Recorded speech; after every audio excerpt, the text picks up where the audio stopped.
Hey AJ, are you ready for today's show? Yes, BJ, what are we doing today? Today we're going to be telling our super fam about an easy way to stash their cash for the future. Oh, and we're going to tell them how they can subscribe to our channel and get $5 to kick off their investment portfolios for their babies, just like Supah Daddy does. Nice.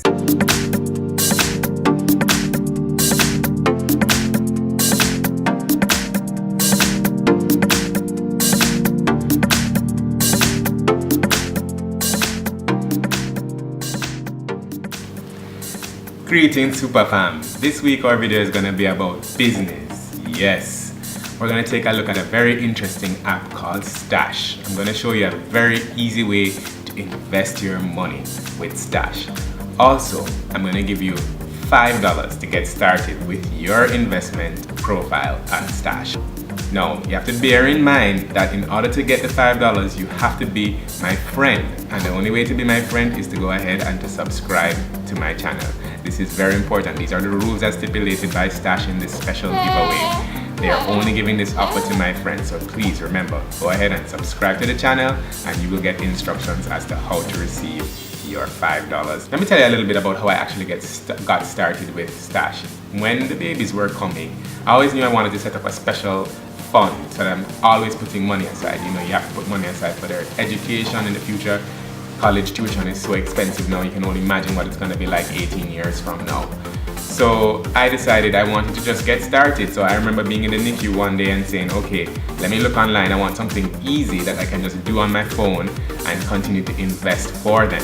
So I went ahead and I found in the Google Play Store all the options on investment apps. And when I reviewed the blurb on the Stash app, I really liked it. It seemed like it was very user-friendly. It seemed very easy to use. So I chose that one and I installed it. And ever since the day they were born, I've been putting aside $1 a day for each baby. So that's $2 a day, $14 a week in order to start their investment fund.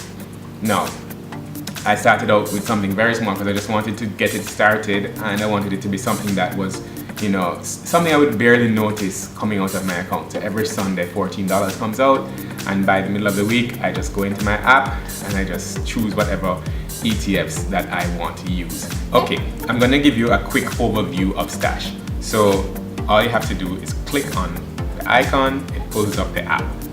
It has some really good security features. You either have to put in a code, as you see, in order to get into it, or if your smartphone is fingerprint enabled like mine is, you just touch and boom, you're in. You're right here on the dashboard screen.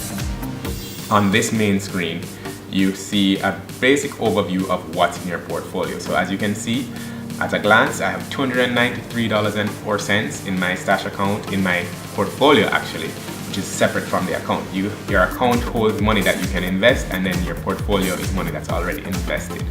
So my total return on my investment is actually $9.04 since the 20th of April 2017. So that's not bad considering that it costs about $1 a month to get this Stash app and so far I've only spent $4 because the first month is free. So I've actually positive $5 right now because I've made $9 as you can see on the screen. Now it's organized according to this menu. So when you click on the menu, there's a home, invest, learn, account, and auto stash. Those are the main sections. So this is the home section.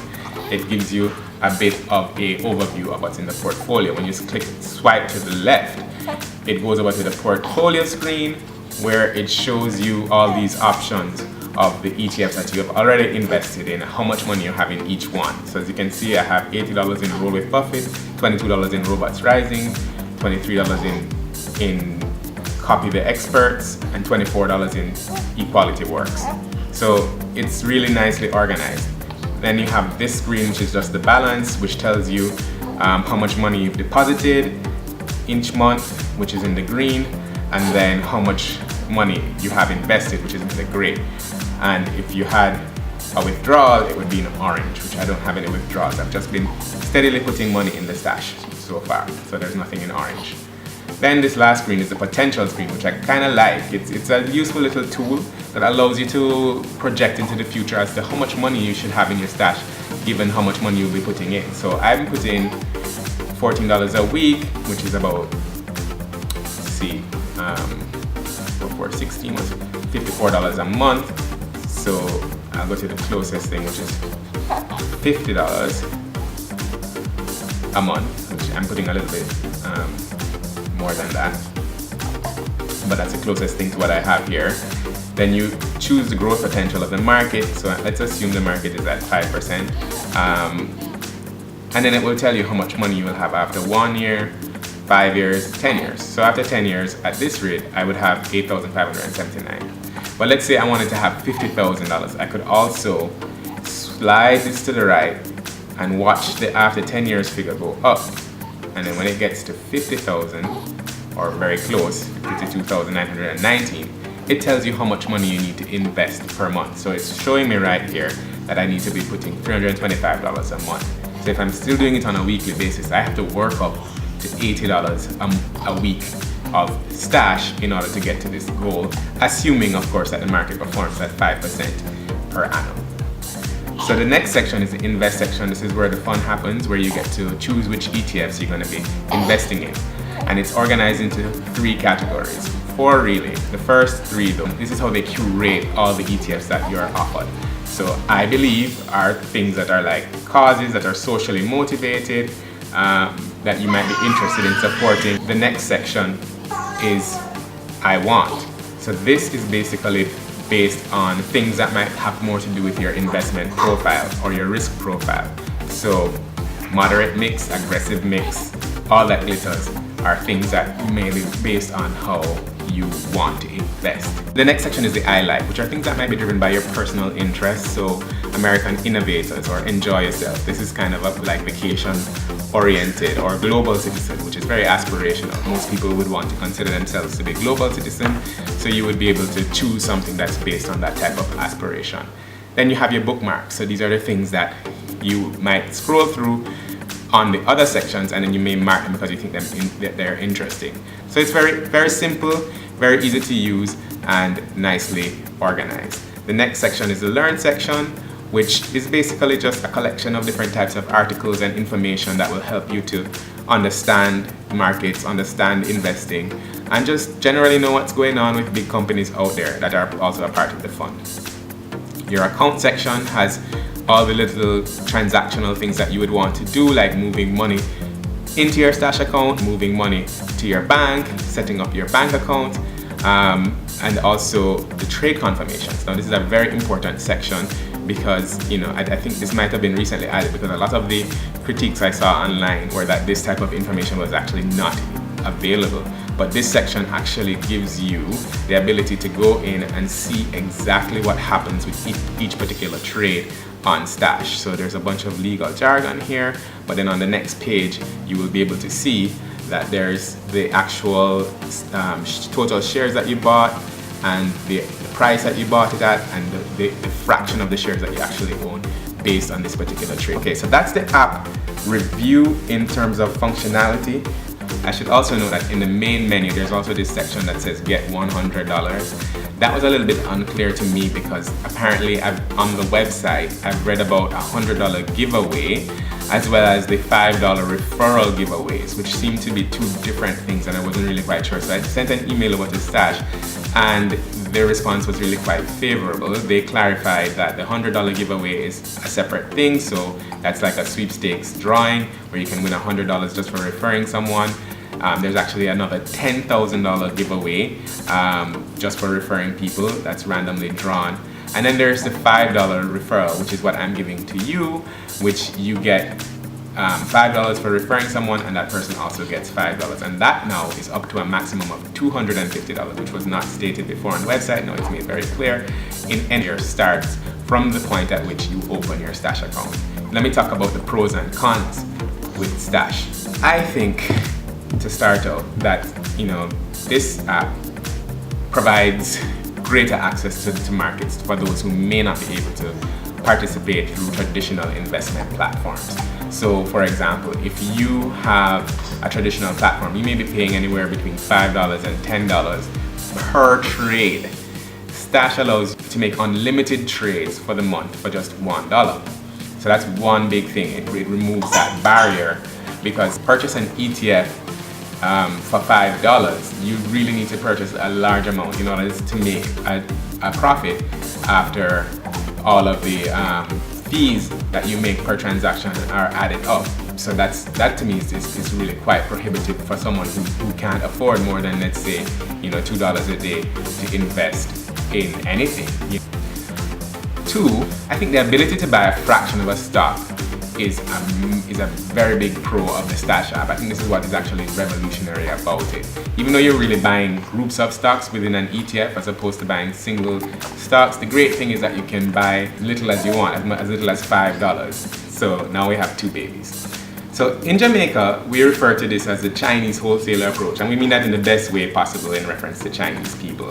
What it means is where a merchant might buy something, let's use a tin of cheese for an example. So you buy this whole tin of cheese, and instead of selling the whole tin of cheese for $10 to your consumers, you cut it up into 10 pieces and you sell each slice for $1.50. So that $1.50 is more accessible to low-income buyers, and they're able to just buy just the amount of cheese that they need. So Stash does that for small-scale investors. Instead of having to buy a whole $154 share in Apple, you can actually buy $5 worth of Apple, which is going to be included in one of the ETFs that are traded on Stash. I think that's a very big takeaway, and it allows people who may not be able to participate to also benefit from investing. The next thing I like about Stash is the Learn section. I think that it's not perfect, but it must be a work in progress, but I do like the fact that they include this section, as the app seems to be targeted to those people who are less experienced investors. I think it would actually be a great app for even children, who by the age of, let's say, 8 to 10 are getting interested in money and investing and getting a bit better understanding of the markets. I think the Learn section could be better improved though by better organizing it. You could have it in different categories, have one for financial news, you could have another section for tutorials, and then another section for maybe jargon and acronyms and financial terms, so that it's easier to navigate and it's easier to use it as a self-learning tool. Another thing that I love about the Stash app is that I really think it's a fair attempt at targeting the socially conscious investor. The fact that it allows you to invest in social justice issues like environmental ETFs or equality works, I think that's a big, bold step in the right direction for an investment app. It's a way of making business and investing more attractive to those who might be sort of on the more liberal side of things. And at the end of the day, I applaud it for encouraging greater access by all to financial empowerment and stability. Okay, these are the things I don't like about the Stash app. It's limited to about 36 ETFs at the time of this particular review. I think it would have been cool if some of the more popular stocks were available apart from just the Berkshire Hathaway. It would have been great if you could, invest in just Amazon or just Apple or any of the more popular companies that are out there. I also think that one of the big drawbacks of this is the fact that it's currently only available to US citizens. In 2017, I hope that they're thinking about being more globally inclusive. Other trading platforms allow internationals to set up accounts. It does require a little bit more paperwork in order to comply with all of the regulations. So I think they should find a way to make it possible, and hopefully this is something that will come in the future. So Stash, if you're watching, I think you need to be more inclusive. Another thing I don't like, that if you answer the questions that set up your profile initially in a certain way, it determines that you're a conservative investor, and then it actually prevents you from even investing in some of the other ETFs. I just don't think that that's the best way to try to tailor the program. I think that what they should probably do is just tell you, which ETFs are more geared towards your investing profile, but it should always give you the option in investing in whatever you want to invest. Okay, well, there you have it. That's my review on the Stash app. Again, I really think that this is a great tool for the beginner investor. I think it's going to be a great tool for my children when they grow up and they get to that age where they want to know about business, if they want to know about business. I think my goal is going to be to keep using it until they're about 8 years old, and then we can have them take over the portfolio. So that's it for this video today. I really hope you enjoyed it. Please remember to like this video, share, subscribe, check out my blog at supahdaddy.com. You can find me on Instagram at Supah DaddyTV. So remember, be an empowered parent, but most importantly, don't forget to love those babies.